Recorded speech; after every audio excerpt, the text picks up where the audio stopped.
Okay, good morning, ladies and gentlemen. Welcome to the Wednesday show. My name is Bill McKinley, and I'm going to call Jeffrey up on the Skype here, and we're going to talk a little bit about the some of the new things that we've done here, and go over some charts so that we can see what's actually happening on the chart. I've actually marked up a lot of charts. I've kind of improved the way that I've marked up these charts. This is going to be really really cool, and I know some of you guys are new, and so I want to make sure that you have a complete understanding of what we're doing. And then also I wanted to let you know that this is still a little bit of a work in progress, right? Throughout January, we're going to be adding some new features. We've talked about adding a position size calculator and a fixed dollar risk calculator. So those are forthcoming. And we have some other ideas that we can perhaps discuss. But anyway, this we got a really pretty rock solid system going here. And so any new features will just basically be enhancements to what we already have.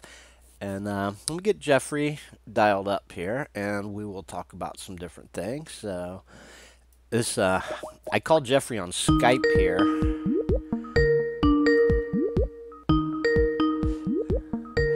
I've kind of found that the Skype noise is a little bit annoying. Good morning, Jeffrey. How you doing today? Freezing my you-know-what off. Oh, really? Huh. Yes, of course, nothing compared to probably like the East Coast or Midwest or Well, it's funny you mentioned that because it's actually pretty warm here in Florida. I think the high today is going to be like 75 or something. So really. we're getting a little bit of a reprieve here, and temperature's been all over the map. So anyway, I know we have some new members that have joined recently, so I thought maybe we would start off by going over some basic ideas.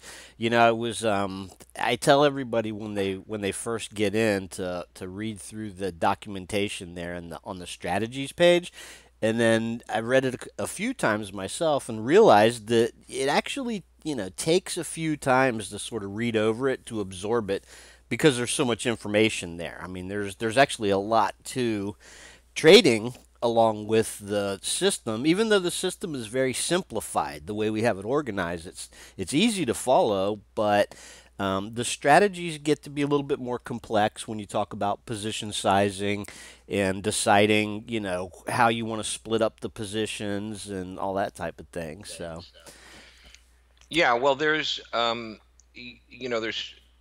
varying degrees of complexity depending on how complex you want to make it. We kind of talked about that in previous shows where you can keep it as simple as you want and just kind of randomly pick the stocks that you like and take your positions and then just use a trailing stop for your exits. When we look at like the closed trades and also the open trades, now you can see that just following the trailing stop gives you some pretty good bang for your buck. But then you can go ahead and enhance things a little bit with like the targets and the parabolic stops, and then deciding whether you want to do all in, all out, or you want to scale out, like take half off at the target and sure, trail sure. the rest. But the most important thing of all, which I repeat, often, is you got to start off really small. Let the performance over the series build your size, like pull in the pyramid you up to bigger size. So it's a long, slow, gradual process. It should be kind of boring. Don't expect, if you're making money hand over fist right away, you're probably doing it too fast. Yeah. um, in other words, shoot for the percentages on the trades and don't worry about the kind of cash you're pulling in right away. Sure. Well, that's funny you mentioned that. Over the years, and of course, we've been doing this many, many years. I've had a lot of people ask, whether they can work a full time job and still swing trade, right? And that's one of the things that is, I mean, it's difficult to do because a lot of different systems and strategies and that require you to kind of watch the market closely or be available during trading hours. And we finally kind of landed on something here that I know for a fact is kind of designed so that one could actually work a full-time job, come home in the evening or whatever, and just basically check everything in the system, check all the tables, and set their orders, and not even have to be available during market hours. So that's it's kind of a breakthrough because in the past it's always been so difficult to come up with anything that could actually be traded outside normal market hours. And so, like Jeffrey mentioned, this is our system is kind of one of these things where you can put just a little bit of time into it and have good results. And quite honestly, it's one of these things where you don't have to spend a whole lot of time with it. You can log in the evening, check the tables, and the real key is moving the trailing stop. And we're going to talk a little bit more about that because that's one of the things. One of the key points is that the trailing stop is sort of the key to everything because that's what closes a trade. Real quick, before we get started here, I want to mention on the home page here that you see, we have what's called the system notes. And for the rest of this month, we'll probably just leave this same message up here. Because the idea is that throughout the month of January, we have ongoing modifications and enhancements, right? So once we start to add some of these modifications and enhancements and really get going with this, when you log in, you'll want to check out what the system notes are there because the idea is that we're going to feed different messages in this so that people will, maybe there'll be like one stock that's got a really good setup, or a certain couple of open trades have hit the parabolic target or that, and so this system note will become more important in the future. But as we build out some more of the thing, we're just going to probably leave this here throughout the month of January. So, Yeah, I can imagine using that for just like you said, if we've got like some kind of special focus trade or some kind of out of the ordinary trade that we might want to recommend you look at, or that type of thing, we can basically keep those notes sure. supplied through there.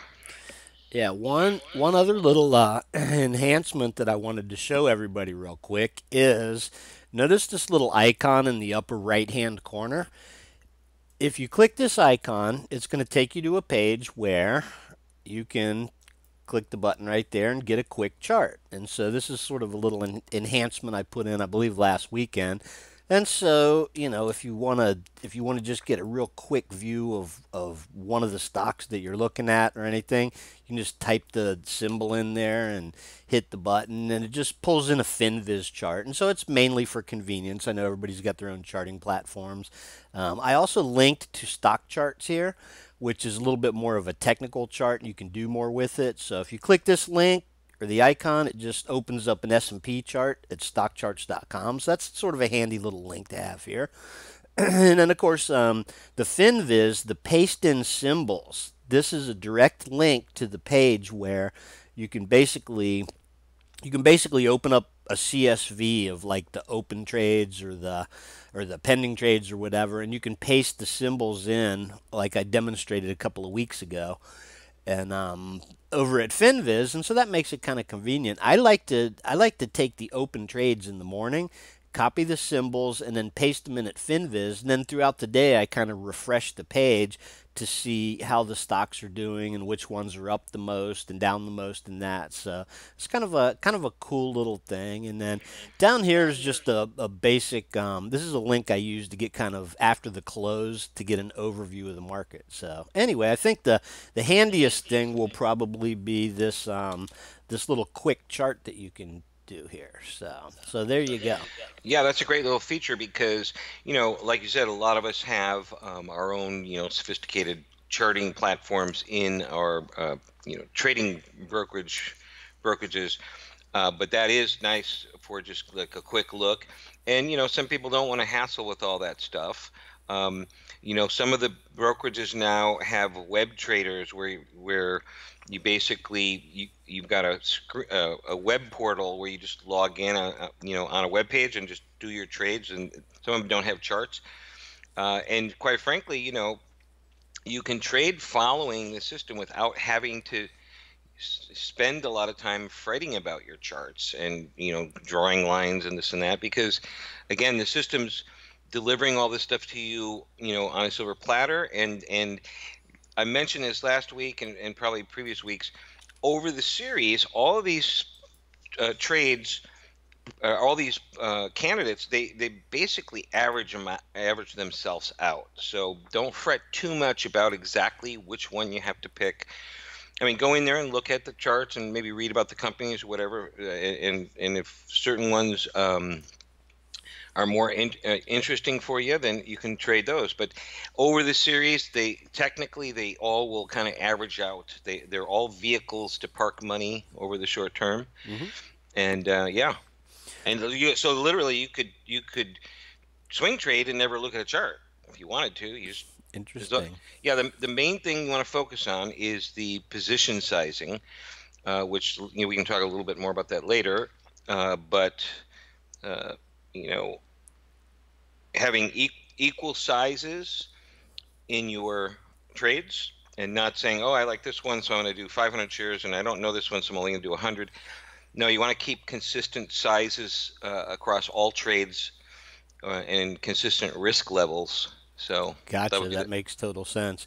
Yeah, one of the things that I had a new user email me a handful of questions the other day, and I found that answering them really sort of gave me, it kind of gave me a little insight into maybe the questions that people have. And one of the things that I touched on is the ability that one can be as aggressive as they want to be, and there's actually several ways of defining how aggressive you want to be, which brings me to the average range. And we've talked about this in previous videos, but real quick, this is like the average daily range calculated over 1 month, which is very nice.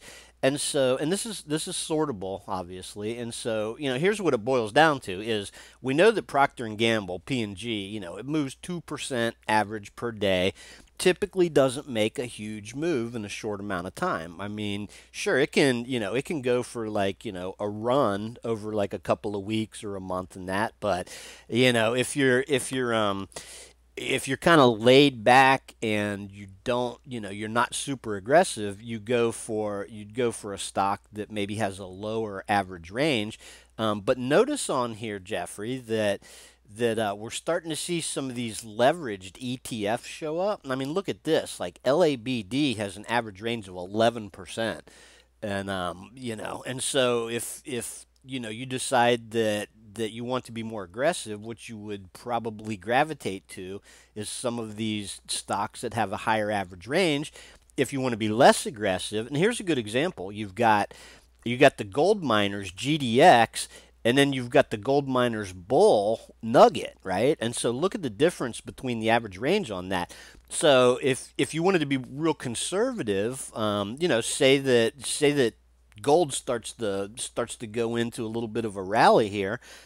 Being conservative, you'd go with GDX. Being super aggressive, you'd go with Nugget, because they're essentially the same thing. Only this one's a triple long, right? And so that's basically one way to be more aggressive. And I know another way that you've talked about is by concentrating, a couple of trades as opposed to sort of building a portfolio maybe of six stocks, right?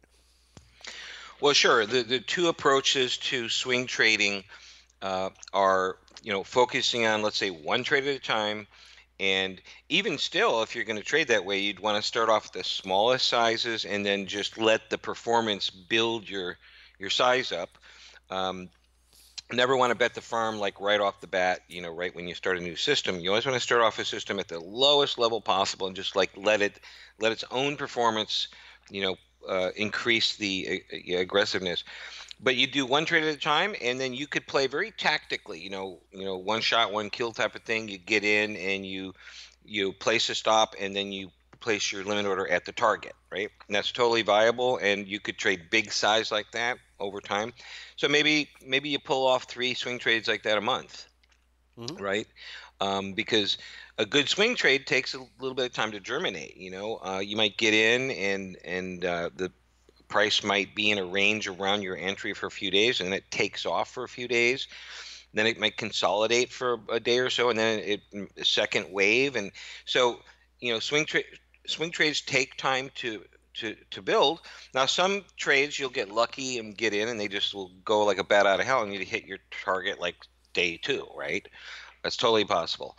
Other trades you could be in for 3 weeks, but the point is that yeah, you'd probably, if you were going to trade like that, you'd probably average about 3 trades a month, would be my guess. 2 to 3 decent swing trades. If you're going to go the portfolio route, then you're diversifying and taking even smaller positions, and you're trying to break those up across different symbols, and that's mainly a way to, well, it does two things for you. Obviously, if you spread your capital around a little bit, you have a better odds of hitting a potential big winner. But the other is that you diversify and decrease the risk on any one stock, because our main risk in swing trading is, we talked about this before, is an overnight gap down against your position. Sure. Yeah, and not a big deal if you've already got like a 12% gain, and then it gaps 5% down one morning. That's not a big deal, right? But let's say you're dumb luck that the day you take the entry, the very next morning you get a gap against you.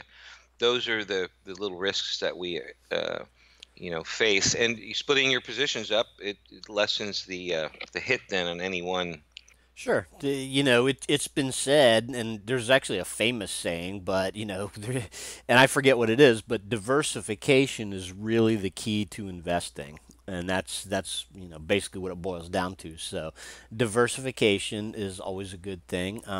It's Yeah. interesting to see these inverse ETFs show up after we've just had a big, we had a big market rally. Well, obviously we had a sell off, at the end of last year, and then we've had a, very significant market rally here, and then all of a sudden some of these inverse ETFs start showing up, which is kind of interesting because we started this at sort of a unique time right after a big sell-off, like right around the end of the year is when we started getting everything functional, and it just so happens that by virtue of the significant rally that we had, that almost all the stocks we had on the pending list triggered in, right?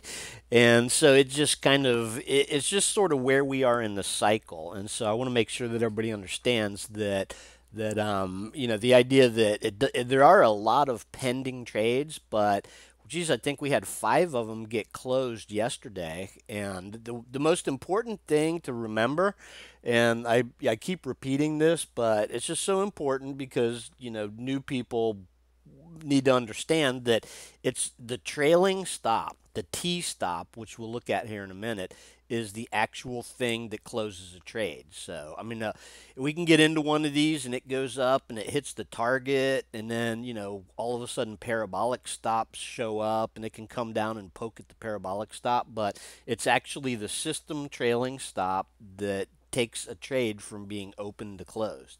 So, Right. So the way to think about that is there's two stops, the regular trailing stop, which that'll be your initial stop, and then as the swing cycle starts up and starts to move in your favor, then that stop's going to trail to, basically the first idea.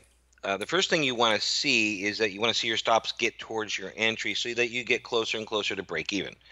All right, and so the system trailing stop will do that at the right time.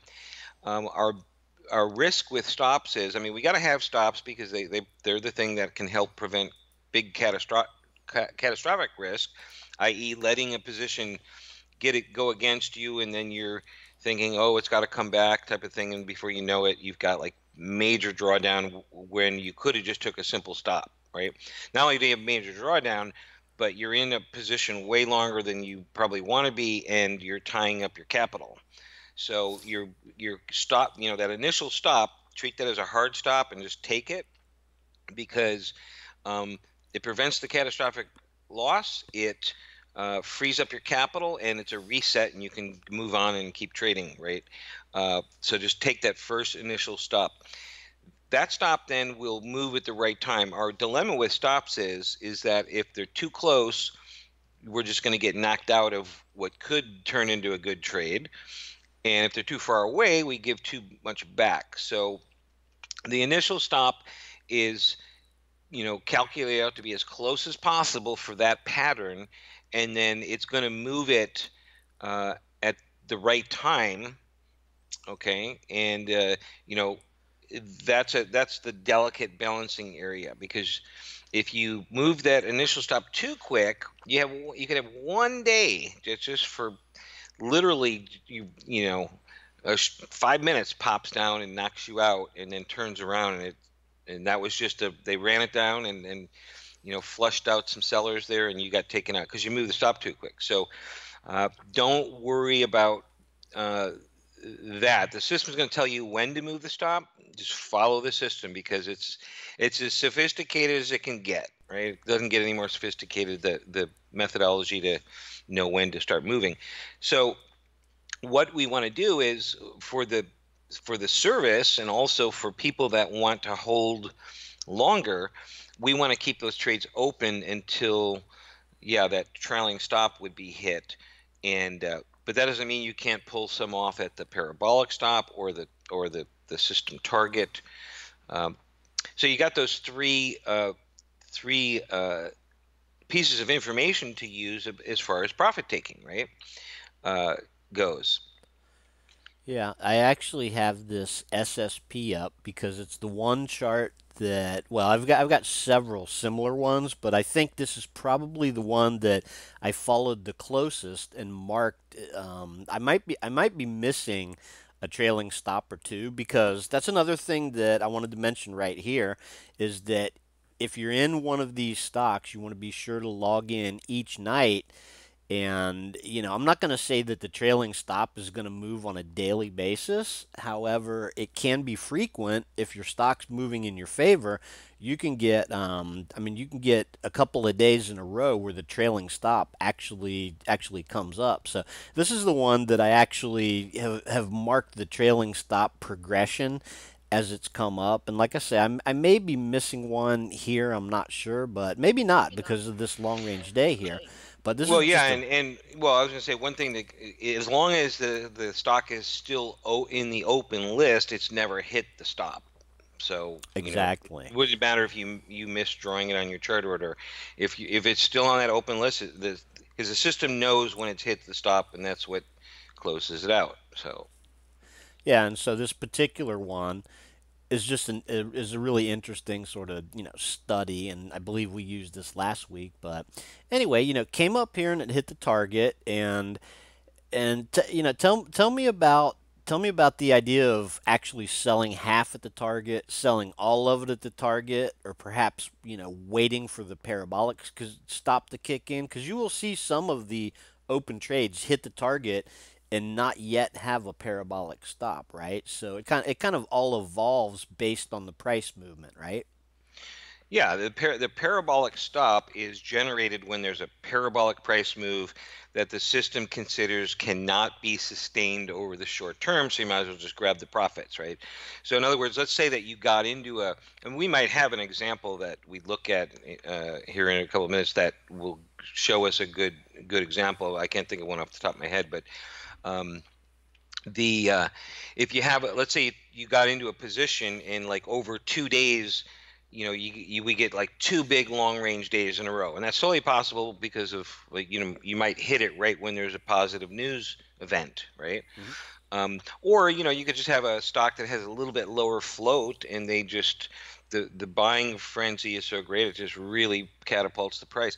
So the point is that if we get this parabolic move, that the system says, okay, you know, we're at an unsustainable level. So if the stock started pulling back, you might pull back for 5 days, let's say, and go halfway down back to your entry, and then it might take another 3 days to just get back to where you're at. Doesn't mean it couldn't go higher, but it's kind of a time value judgment there. Is like, okay, you got this really quick move, and now here's the thing, we could get a parabolic stop that doesn't get hit. Well, Like here's one right here. Yeah, yeah, I this was going to this say, first parabolic stop. right, that was a one that said, hey, we're overbought, but the price kept going for what, 4 more days, right? Hmm. So Yeah, and so this is still an open trade. The parabolic stop on this one at 1825, which is actually up here a little bit more, did get hit yesterday, right? And you can see here's the trailing stop. So this is still an open trade, and the idea is that hey, feel free to take profits, take half off at the target, take half off, sell the other half at the parabolic stop, however you want to do it. But this stock can, look at it today. This could continue to rally up, and like you always say, a lot of these stocks have the potential to go much further than the actual initial target, right? And so it makes a lot of sense to think about taking half the position off at either the target or a parabolic stop when it kicks in, because that gives you the luxury of kind of hanging on for a much bigger move, right? sure. And and there's one other thing, I don't know that we might have mentioned it, is that let's say that you wanted to um, uh, hang on to some shares for maybe like an even longer term, like a position trade of a month or 2, 3 months, right? And just because you maybe you've done some research on it, or you saw some analyst targets that are much further up, and you're looking at your charts and you think, hey, this has got a good chance we could run further. You don't have to follow the system trailing stop. Just when the initial system trailing stop hits your entry, then just leave it sit there. So in other words, you're just going to protect break even on your entry, and so you could take half off at the target and then leave the other half just at break even, not even trail a stop, right? That way you give that stock plenty of wiggle room, and later down the road, maybe that could be 3 weeks down the road, the stock price is much higher, and then you can start, trailing that stop a little bit. So, in other software that I've done, we've had like a swing trailing stop and then a position trailing stop. The position trailing stop was like hangs back a little bit further. A real easy way to do that, though, would just be like wherever the system trailing stop is, and your entry, you just divide it by 2, and that's where you could do your own positions, longer term trailing stop. You follow? Hmm. Hmm.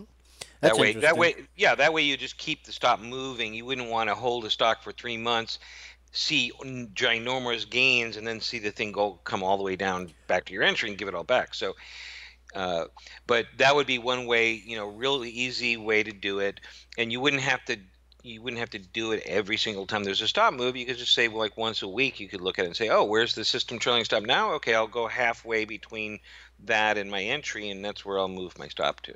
That's interesting. I pulled up this AMRN. This is actually a pretty good example. Notice that it blasted up to the target on this long range day here, and then obviously that must have been some sort of a news event or something like that. But it blasted up and it hit the target, and then it spent the next several days sort of having a little shallow pullback here. And at the time, you can see how the trailing stop here was actually the initial stop, down below sort of the low of this pattern here. And then it didn't take long, I believe, and I'm not sure exactly which day the stop got moved up to sort of what we call break even. But you can see the progression and the trailing stop currently on this is at 1525. And you can see the parabolic stop is at 1635. So when you see T stop, that's what we refer to as the system trailing stop, right? So I thought Yeah, this the was a the pretty good example of why you may want to go ahead and set a limit order to take half off at the target. Sometimes the targets look super aggressive to me when I first plot them on the chart. Like I took a couple of the newer, like the newest ones that showed up on the open trades, and I literally had to drag the chart like down to be able to plot, and we'll look at a couple of those. The target like way up, sort of out of the pattern or whatever. But this is just an example of, occasionally that target can get hit relatively quickly. Yeah, we're going to see different variations on follow through. Again, always keep in your mind that swing trading is accomplished over the big series of trades, right? So this isn't like, oh, here's a swing trading service. I'm going to pick one, bet the farm, and then I'm done, right? You might get lucky, needle in a haystack and pick a good one, or not, right? But the way to treat this as an ongoing type of a business approach is just keep in mind this is a long-term thing. You're going to swing trade all year. You might do, you know, uh, get into a couple positions a week. So just multiply. You do 100 trades a year.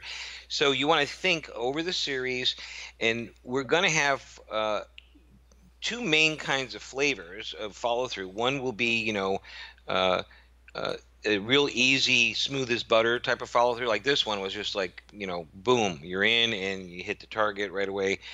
And then other trades will take a while to germinate before they can, escape and move on. They might get tangled up around your entry area for days. I was in a trade just a while back that it hemmed and hawed around the entry for 5 days before it started to move higher. So just bear that in mind. It's each stock is its own little, miniature trading vehicle, and it's just going to, at that point in time, that particular stock is going to have its own little, unique patterns. Uh, Yeah, I Now, just this I want to say one thing though. This is a good example of kind of what I was saying, like how your time value, with the capital here. You can see that you could have been in and out, right, with a quick profit, and if you're holding, it hasn't even run back up to that target. But this is just one flavor of follow through. Yeah, I'm gonna switch to a different chart just to give a quick example of what you were just talking about. What's funny about this FNSR chart, which you'll see come up on the screen here in a sec, is I remember questioning you like I guess it was probably last week. I was like, "Hey, something doesn't seem right here because this Finisar's been since 1227 has been a pending trade with a trigger at 2175, and then you reminded me, right? You reminded me that what we're looking for is a close here over 2175. This is actually kind of an interesting consolidation pattern, but the reason that this particular stock has been on the pending list since before New Year's is that we've yet to see a close over 2175. Now this close here was 2172, which came really super close. But you can see that there has not been, a single close over it. Would you say that even though this is consolidating like this is still viable? Well, sure. It's viable as long as it's viable, because here's the thing, and one other thing to keep in mind is not only has there not been a close above the barrier, the trade, signal line, Hmm. but the following day, even if those ones that poked up had closed above, the following days did not trade above the line. So that would have been an abort mission, because we want to see one close above the the the trigger line, and then the very next day you'd want to see it trading above that trigger line as well. You see, Yeah, that's so that's one that's one question that a lot of new people have. What they see is they see the trigger price at 2175, and so like on this particular day, or even this day, right? They were kind of gung ho to jump right in, and so I know we've gone over this before, but you firmly believe that you're better off rather than just trying to get in the same day that it hits the trigger price. You firmly believe that you should wait for the close above the trigger, and the following day is when you want to enter, as long as it's still above the trigger price, right? yeah, well, that's a good methodology for confirmation. Now, keep in mind that the trigger line, what it represents, is kind of the balance point, or like the bleeding edge between support and resistance. So, um, it all depends on how quick you want to, how impatient or how quick or how aggressive you want to be and pull the trigger. Yeah, you could take an entry the minute it starts crossing the barrier, and then that could be one that just blasts off and follows through. Or you could end up in a situation like this where you would just get pulled into like the quagmire, right? Yeah. Now, in this particular one here, we built up a lot of support. Can you give me an upward sloping support line under the lows of that? Yeah, from the top of the gap. From just your lowest low down there and just run it up under the support Are you of talking? the Okay. on FNSR, yeah, support line, so upward sloping support line, right? And then what we're going to see here is we have a yeah, there you go. Basically, you have uh, a bullish, Ascending yeah, wedge. like an ascending bullish wedge is what you call that. So here's the thing. I mean, until it breaks out, we can still go either way, right? It's a coin flip. But this particular pattern, what it's exhibiting is that you got higher lows, and then you have what I call like a flat top breakout. These are the ones that typically can run. So if we do see this one take off, we're likely to see at the very least, and you can check and see what the target is on that one. You can see what the oh, we don't have a target yet Yeah, because it's not. that's another important thing. The targets get calculated after the stock triggers, correct? Yeah, because it's all based on the current range and the current pattern and whatnot. So we don't know until the thing we confirm an entry. But I'll just tell you how this works. You got that pivot high up there, which was what, back in November, right? Or is that Yeah, December? no, it was the end of November. Yeah. So that big, the highest high there, you know, a real no-brainer is you can calculate a three-quarter move back up to the high. Oh, gotcha. It So actually basic, was December, so yeah. So I would say that on this one you could look for a target up around 2275 to 23 gotcha. is and then obviously the system will, when we get into it, um, you could, but that would be like a first, on the impulse move out of this pattern. That's where you'd kind of look. Sure. Another thing, real quick, I want to mention before we move on is another reason that you don't want to sort of try and front run or jump in these things on the day that they're poking through the target is something like this. If you actually jumped in this one at this point, and since it's not an open trade, since it didn't close above the trigger line, then you're not getting the system trailing stop. It's sitting on the pending list, right? Like this thing's sitting down here on the pending list, and so if you're in it, you're thinking, oh man, where do I put the stop?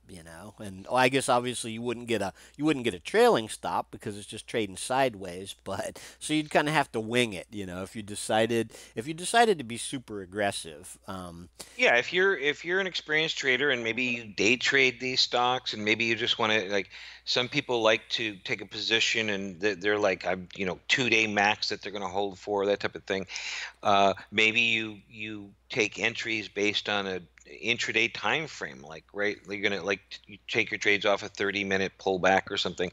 Um, it's up to you. I mean, these are high octane stocks that give you trading ideas that you can work with.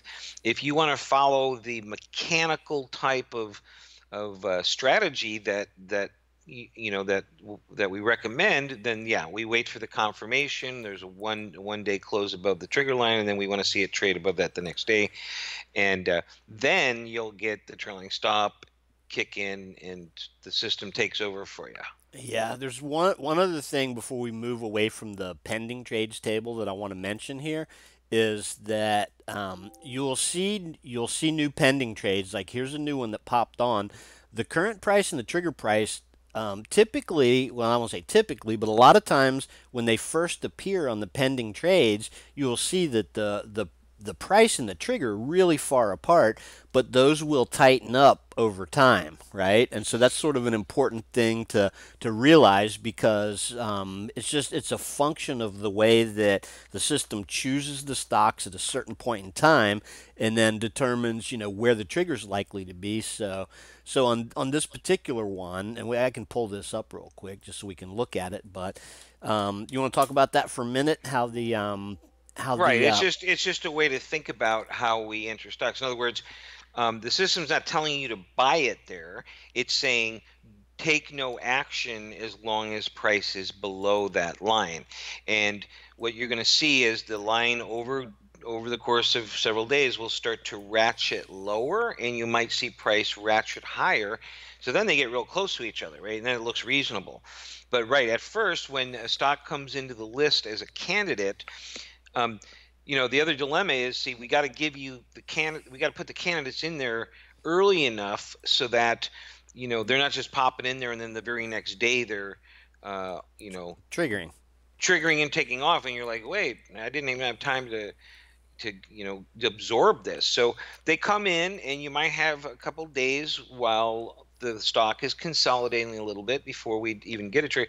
And some of them have been on the pending list for a while, even. So Yeah, well, that one we just looked at, the FNSR, has been kind of trading sideways. So anyway, that's just something to keep in mind. I mean, right now the trigger price is way up here, and as time goes by, I expect to see the trigger price come down, and as the price, kind of meets it. And so it won't surprise me to see this trigger price come down into the, somewhere around here maybe. And it depends a lot on, what actually happens with the price cycle here.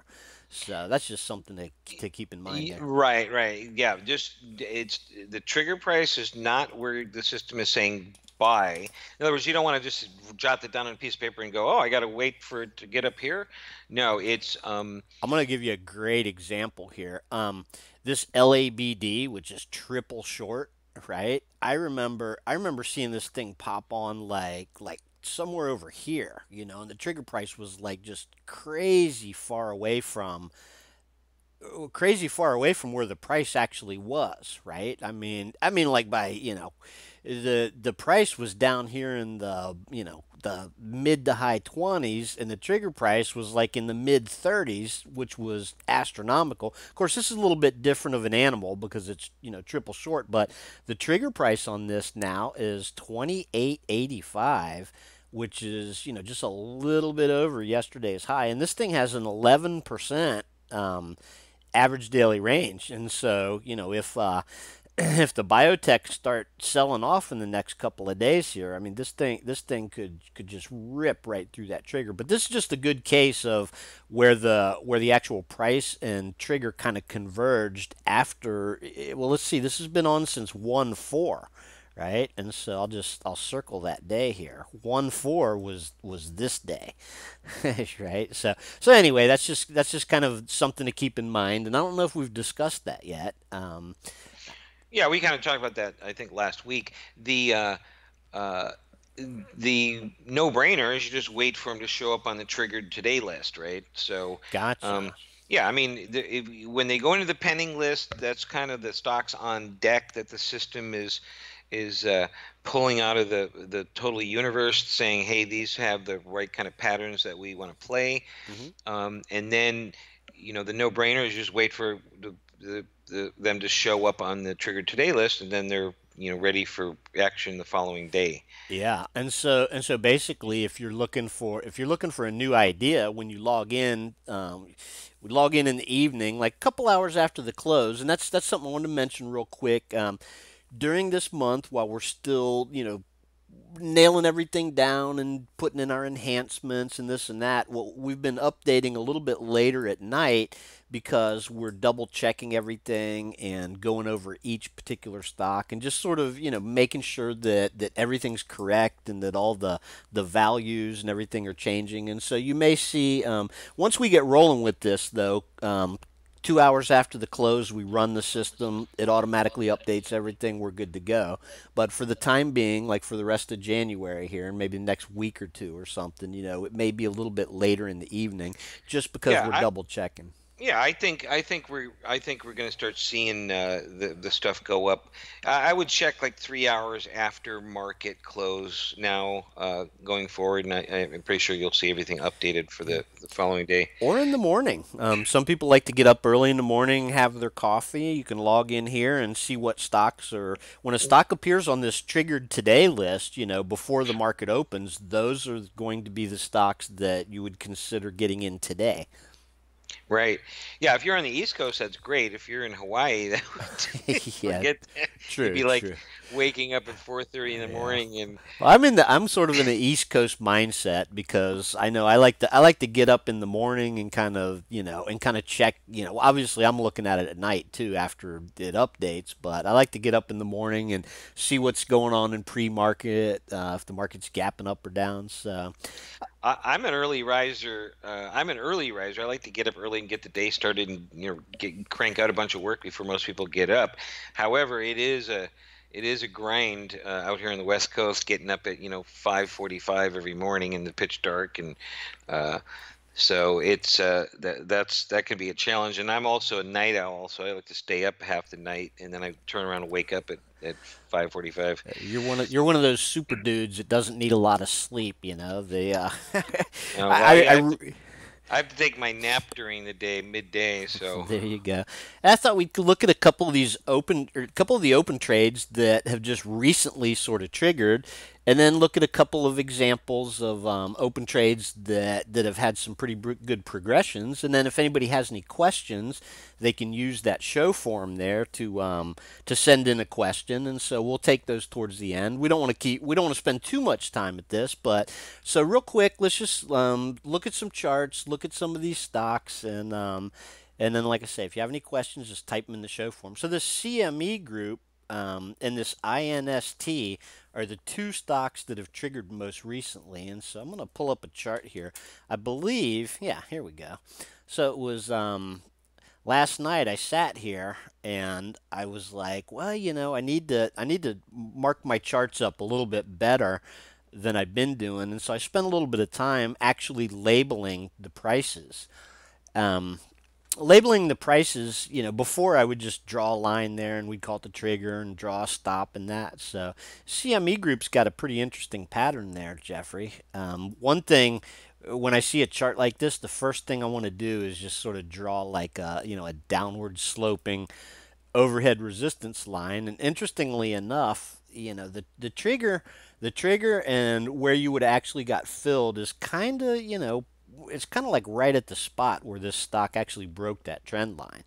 So it's kind of interesting because you can sort of see the change in trend develop here, and Yeah, yeah, think of the trigger line as, I mean, you can draw a overhead resistance line. You could maybe have your favorite moving average on there, and you might notice like, hey, the entry is lines up with all my other stuff, right?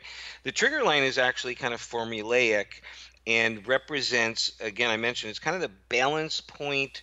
We can't really use the term because I think it's a patented term by another, Teleshare or whatever the company is, or called the balance of power. That was what they kind of referred to, something similar. I don't know what their formula is to get that, but they use the terminology the balance of power line, and that's kind of what this is. This represents the balance point on the swing cycle where we're looking for the shift to occur right around that level, and that's why you see so many of these stocks, they blast off right after we get the confirmation, because that's the balance point. And that might line up with whatever you look at too. Like, so this is a good example where it kind of lines up with the trend break, right? hmm yeah. One interesting point on this. Okay, so this is the day. 118 is the day that it actually showed up on the triggered list, right? The date on the open trades is 118, which is this day, and so you can see that it closed above the trigger price. So the following day, you see this little gap down here, right? And so what you would have wanted to do, basically, is you would have wanted to enter when you saw the price, come back up over Well, I'm sorry. I'm mistaken here. The way I have it drawn. So the trigger price is 182.70, which is down here.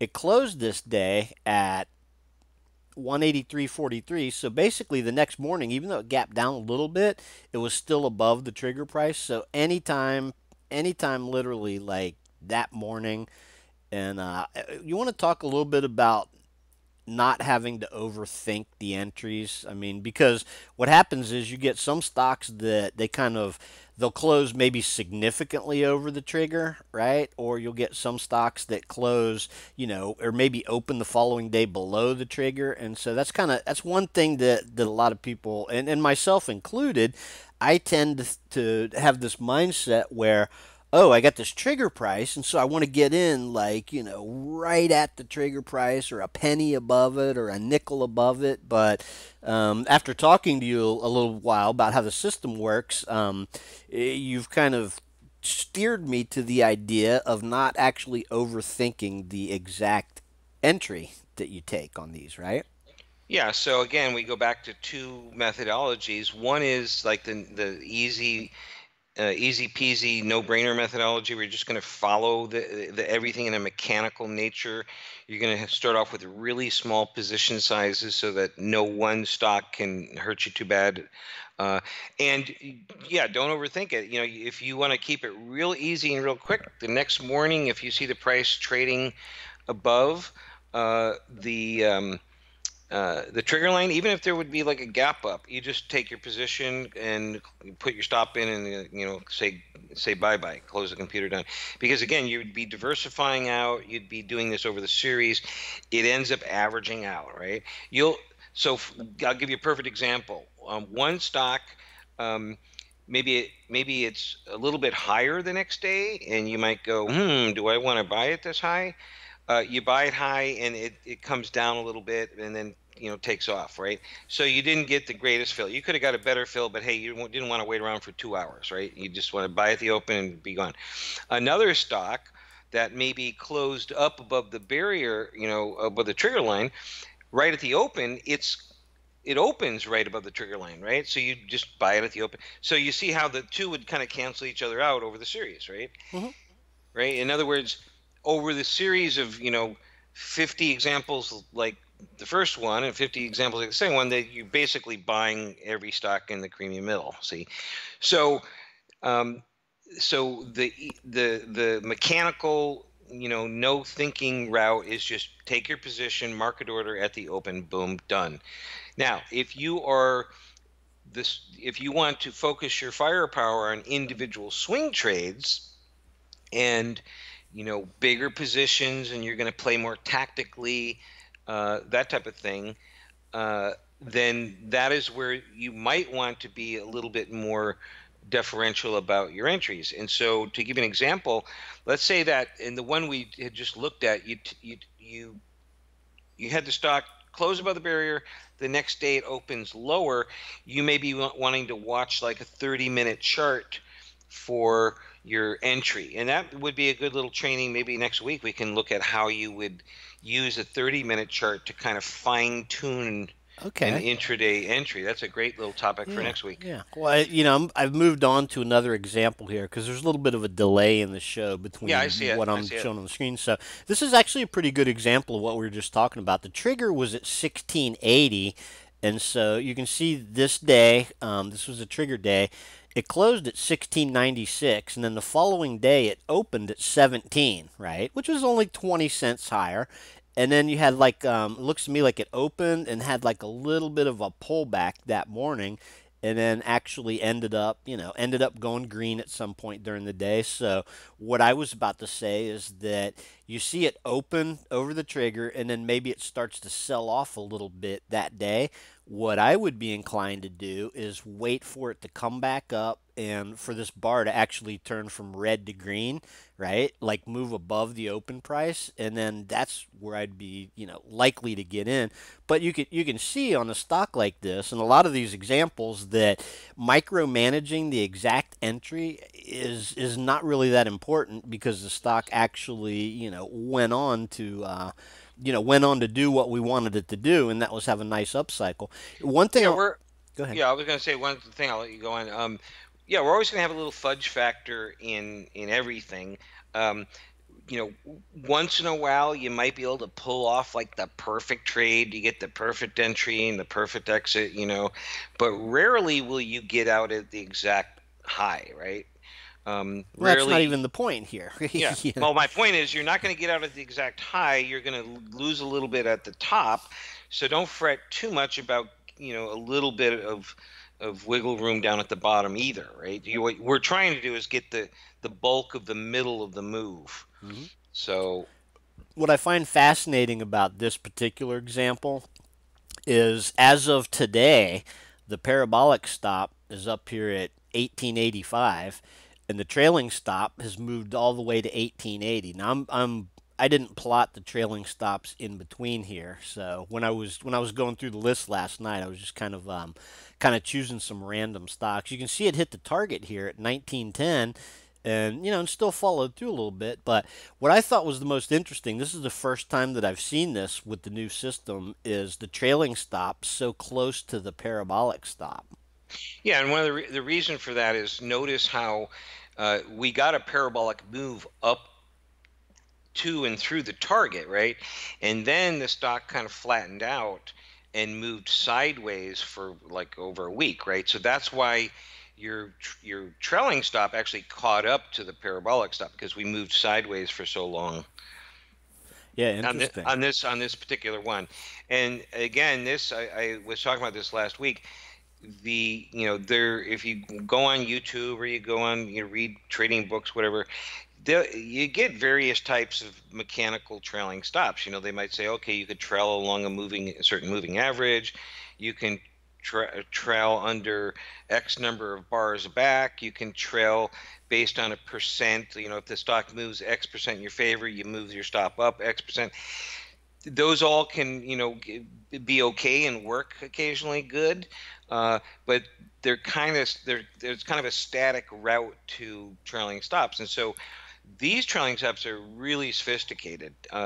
There's over 20 different um, uh, patterns and triggers that ratchet these stops around, and so it's not just one thing. So we'll see all kinds of different variations, but the main thing is that when your stocks move in your favor, we get the trailing stops are pretty darn accurate.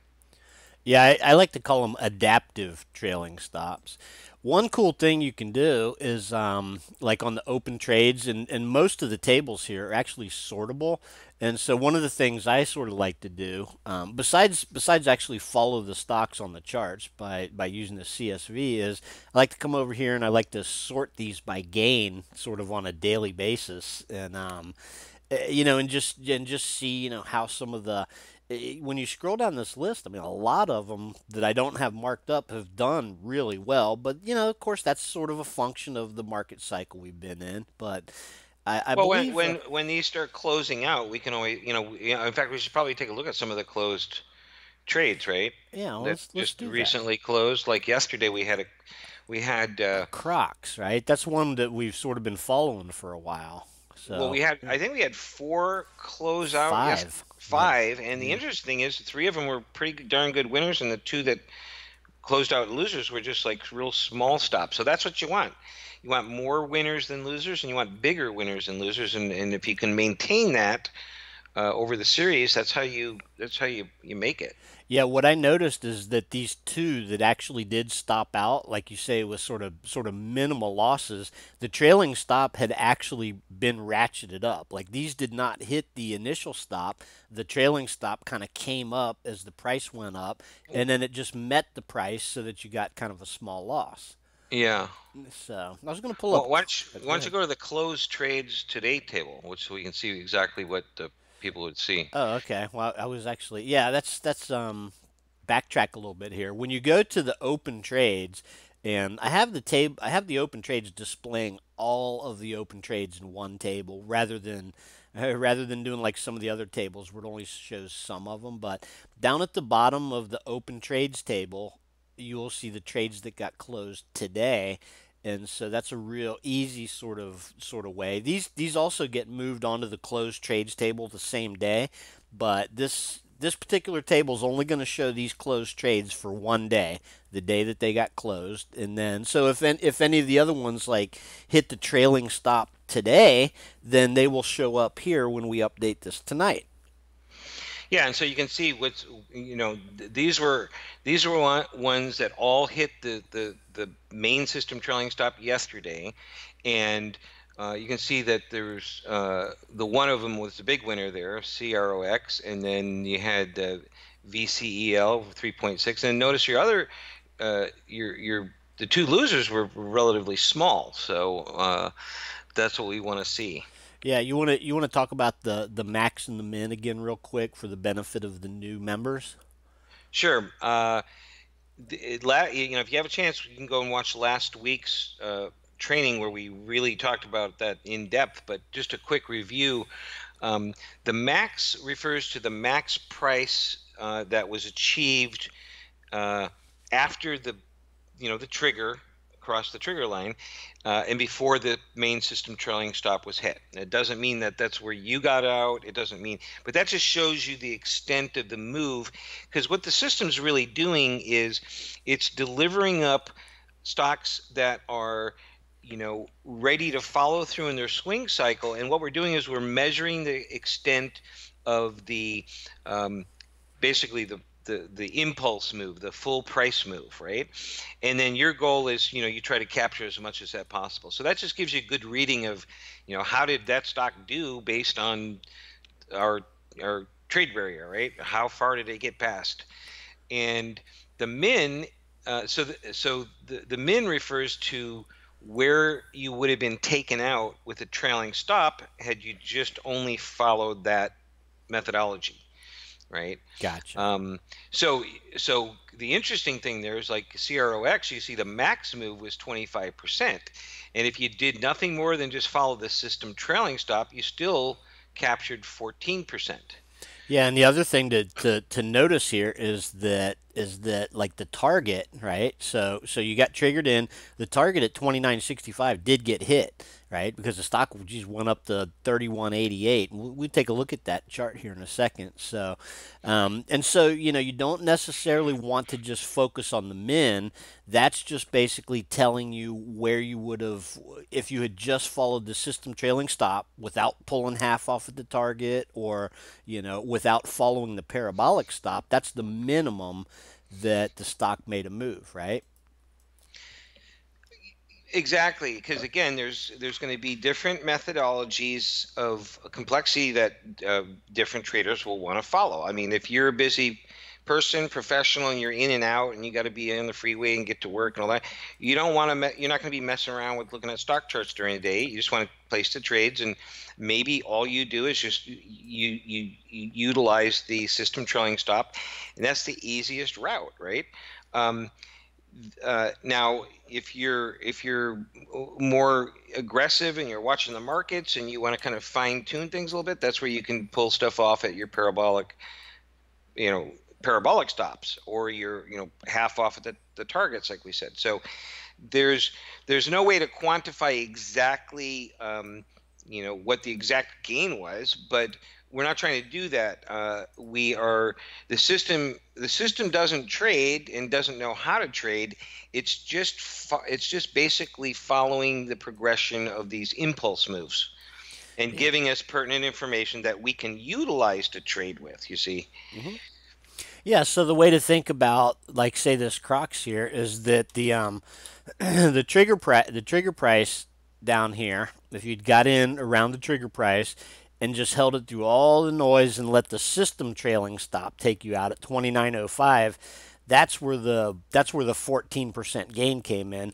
That doesn't account for the idea that you might have wanted to sell half the position at the target up here, or use the parabolic stop to get out of half the position, or quite frankly, if someone wants to trade fairly aggressively, like say they have a little more time to manage this stuff, getting in and selling the whole thing at the target or the parabolic stop, is obviously going to give you more of a gain It's going to get you out closer to, the peak of the cycle than waiting for the system trailing stop to come down, because the system trailing stop is kind of designed so that it's going to stay with the stock as long as it's kind of in having an up move, right? And some of these things you will be able to stay with for longer. Like there will be pullbacks that don't hit the system trailing stop, and then you get another up cycle in the stock that continues, perhaps way past the target. Exactly. We're always going to get different, flavors and variations on follow through. So, for instance, in this example of CROX, you had that parabolic stop that went way up there, the top pink line, and you see the day that came down and tagged it and not would have knocked Hmm. you out at that. Well, it could have, the price could have went the other way. You could have got a long range out of that narrow range inside bar, which is kind of like your doji bar there. Hmm. You could have had an up move, a long range day to the upside. See, so and then you probably would have seen your parabolic stop continue higher. So it's, we're always dealing with a little bit of a crapshoot in the markets, which is why, so that you don't drive yourself crazy with frustration and pull your hair out, you have to think mechanically and you have to think probabilities, and things pan out over the series, right? You're going to have like a series of beautiful trades that are like textbook, the kind you see in textbooks. And then you're going to just have a like series of sloppy trades that you're just going like, man, this is cruddy, right? But it's what happens over the series and how things average out that's important. Speaking of textbook, I wanted to, and we should probably, I mean, we could do this all day, but I wanted to look at this TRI, because what I find amazing about TRI, and so this is still an open trade, obviously. What's fascinating about this is that since it triggered, there's not been one red bar yet. I mean, even though there was this little gap down, I guess this would have been, yeah, that was yesterday.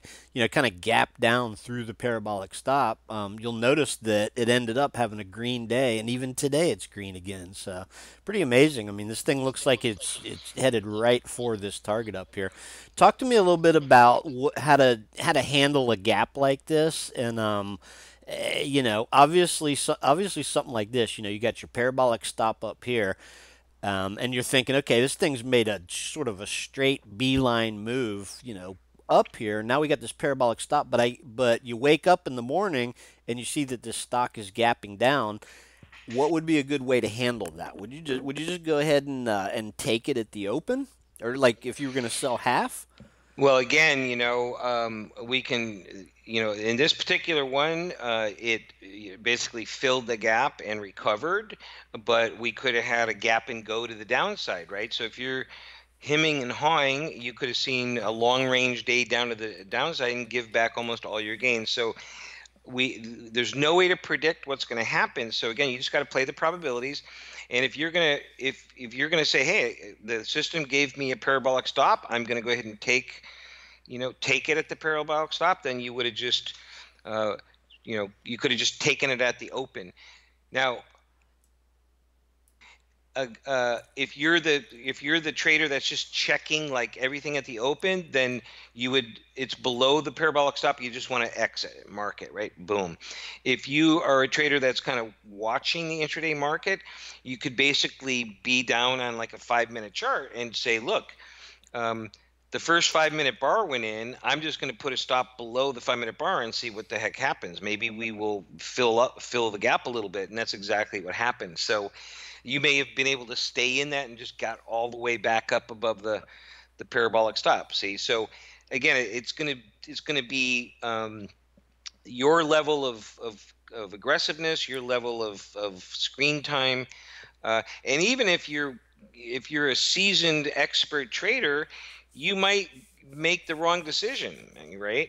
I've got decades of trading experience, but that doesn't mean in real time I always make the correctest decision, even though I know what might be the perfect, Sure, sure. yeah. Like, well, the point is like, in this particular situation, if you got up in the morning, you're like, oh man, this thing's, is opening down here below my parabolic stop. I'm just gonna bail out at the open. You still had a pretty decent trade, and and there's gonna be plenty more in the future, and so you don't really need to sweat it or overthink it. What's interesting about this TRI, Jeffrey, is the current trailing stop is way down here, right? And I sort of expect this to ratchet up after the close today, but it's just kind of interesting because, one thing to keep in mind is that some of the system trailing stops will appear to be kind of far away from the current price, but I'm going to guess, and you can correct me on this, I'm going to guess the reason for that is because a stock like this could actually, go into a pullback for a few days. You'd stay with it and then resume its uptrend, right? Is that how Well, that works? exactly. The main system trailing stop, its job is to keep you in as long as possible. And so it's gauging how that particular stock is behaving, the ATRs and the patterns, and it's saying, hey, where we're at now, we still need, if we want to stay in, we need to give it a little bit more wiggle room, right? Hmm. Now you're going to see it probably today. That'll ratchet up even further with tonight's update. Because the price is continuing higher towards the target there. So you should see a stop move today, but that's exactly right. What if the stock just went into a normal 3-4 day pullback and then put it in a bottom? Now you can see in this particular example with that gap down and then the reversal, that's our little mini pivot low right now. It's a very short-term little mini pivot low. So um, that may be exactly where this stock holds and doesn't go any lower from this point, until it runs up and hits the target. Gotcha. Yeah, it looks pretty good.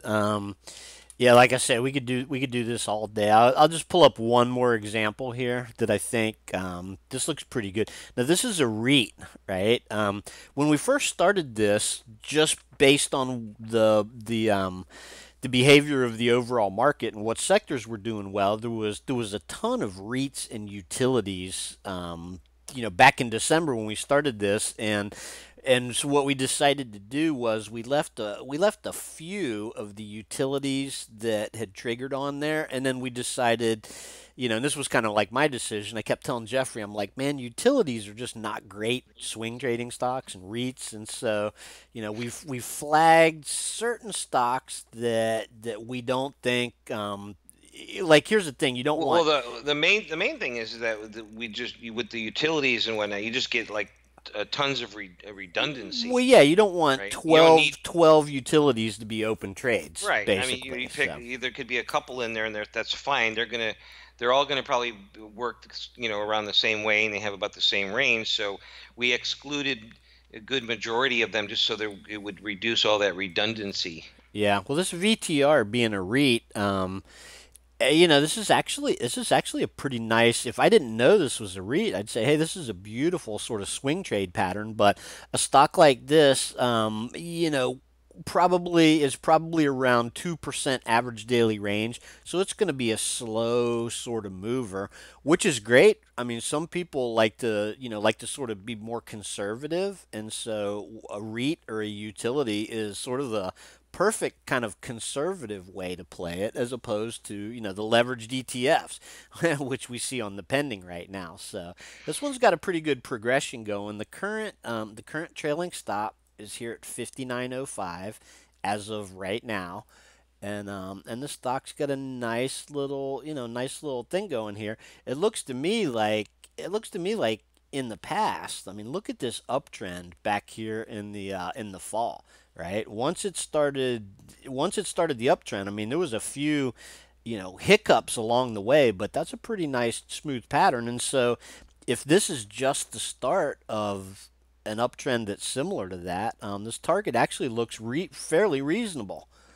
Yeah, the target is very reasonable because it's below the previous highs, and at very least we're expecting that the price is going to try to make a retest of those highs, and if not, like I mentioned earlier, a real good basic rule of thumb, like visual target, is you just try to calculate out about a three-quarter move back towards the highs, and that's typically where stock will attempt to run towards.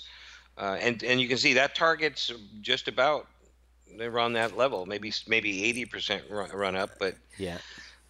Yeah, and the other interesting thing is, and then we'll wrap this up here, unless you got something else to talk about, is now the trailing stop has actually basically ratcheted up to the break even level. So, which is kind of cool because once, and I think that the real key to this system that I think is the dynamic trailing stops, and so you get this trailing stop that will eventually move up to break even here, and then you're pretty much good to go, right? Like now that you're at break, now that you have your stop at break even, you can't really lose anything. I mean, a couple of percent or whatever, based on the entry and a little bit of fudge factor between the trigger and where you'd actually got in. So, hey, real quick before we wrap this up, let's talk about the overall market here, Jeffrey. I'm going to pull up a chart of the S&P here, and I've been using these real clean charts without having any sort of, there's no moving averages, there's no indicators,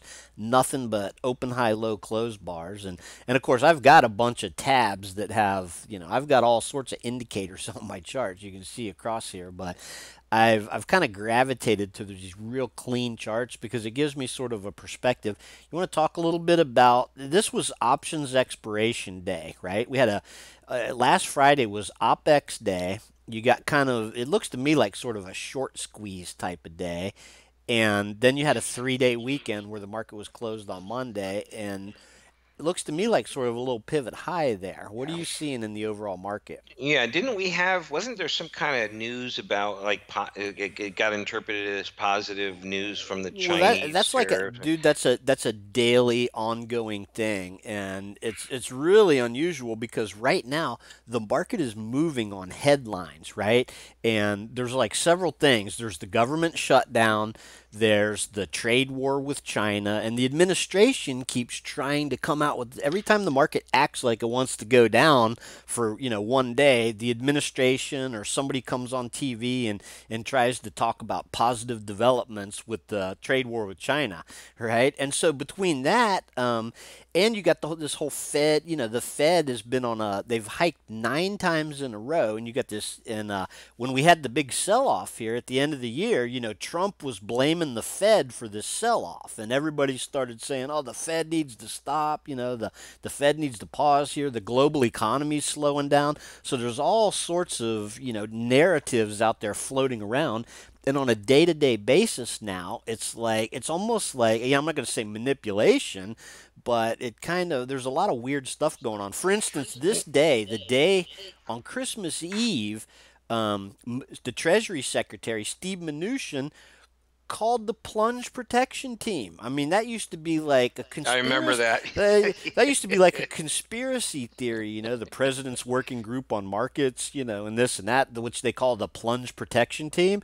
And I mean, literally on like Reuters, they're like Steve Mnuchin calls the plunge protection team and tells them, to step in, and then literally the market turned around, and this was like one of the biggest up days ever, right? The I day remember after that. Yeah. Christmas. Here's what else is really interesting. If you take the all-time high up here, like the all-time intraday high, and then you take this low right here, you got you spent like half a day on Christmas Eve. At Christmas Eve at the close, it was officially a bear market because you were just a shade over 20% down. And it was literally like the shortest bear market in history because the very next day you were out of the bear market, right? You were no longer down Right. 20%. And so it was like a half a day on Christmas Eve bear market. And then, so anyway, where we are now is like a really sort of weird spot. And I think that, yeah, right on options expiration day, that extra little sort of push up there that probably squeezed a lot of shorts out, and made them sort of reconsider, was based on like, some bogus sort of headlines about, a deal with China, which never actually manifested over the 3-day weekend. let's talk about the technical. What's happening technically in the market. Do me a favor, Bill. Draw me a overhead resistance line across your two pivot highs there, the previous pivot You're highs. talking about like back in November and December? Yeah, those previous two pivot highs, not the one just 2 days ago. Okay, Yeah, gotcha. so give me a downward sloping line there. Yeah, you'll see it. That's an easy one to figure out. And then go ahead and give me a horizontal line at uh, two. Let's see, what is it? 258. All right, I'm gonna go. Horizontal I'm line gonna at go with 258. 2580 because I'm on the actual S&P 500 Oh, here. okay, there you So, go. yeah. That's fine. All right, and you'll see that appear on the screen here in a second. Yeah, So, and then we'll talk about what these two lines mean. okay.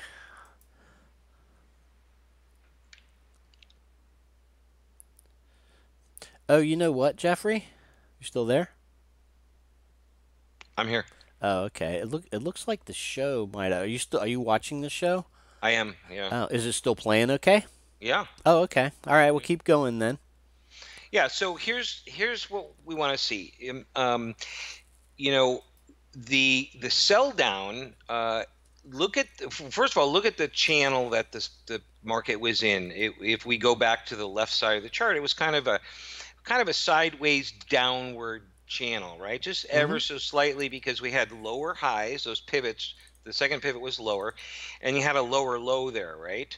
And then we broke down and went into that big plunge. And that's the good old fashioned terminology that probably goes back to, the 1800s or something. They call that the market falling out of bed. And so what happens is the market will try to attempt to climb back into bed, which it did, right? So, and by the way, this pattern here is like a great little play. When you see the market do this, fall out of bed, you can try to play the move back into the channel. So now we're back in the channel, right? And so do me one more favor now. Just put a horizontal line like right down the center of that channel. So it would probably be about 2680, I would think, right? All right. Gotcha. That's And really right about where the pivot high is too.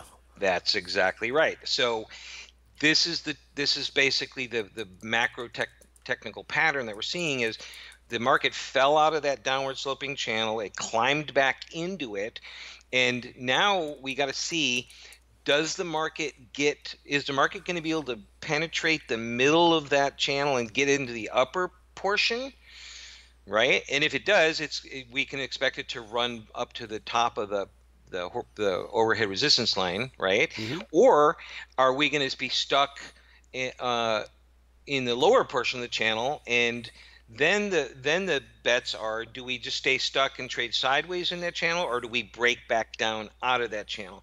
So we could see the market, one of three flavors. We break the midline and go higher, and we got a kind of a target of where it's going to go, or we stay stuck in the bottom portion of the channel, or we break back down out of the channel again. And then, but here's the thing: that low that we put in, that big plunge where we had the big reversal day, Mm-hmm. that was like a giant, flushing out of the weak hands and whatnot. So that, I believe, is, that could be a support area for quite a while. I mean, the market's going to have to really melt down to get back down through that Sure. congestion area.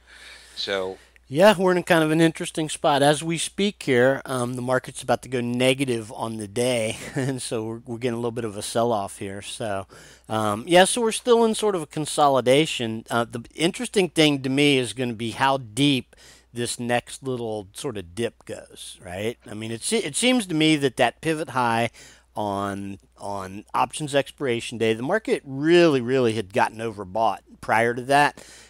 All of the technical indicators you look at, like the NIMO or whatever, extreme overbought territory, and so it's time for a little bit of a dip and a pullback. And so the big question is how deep that's going to be. And so what you're saying is that there's a ton of support right here at 2580.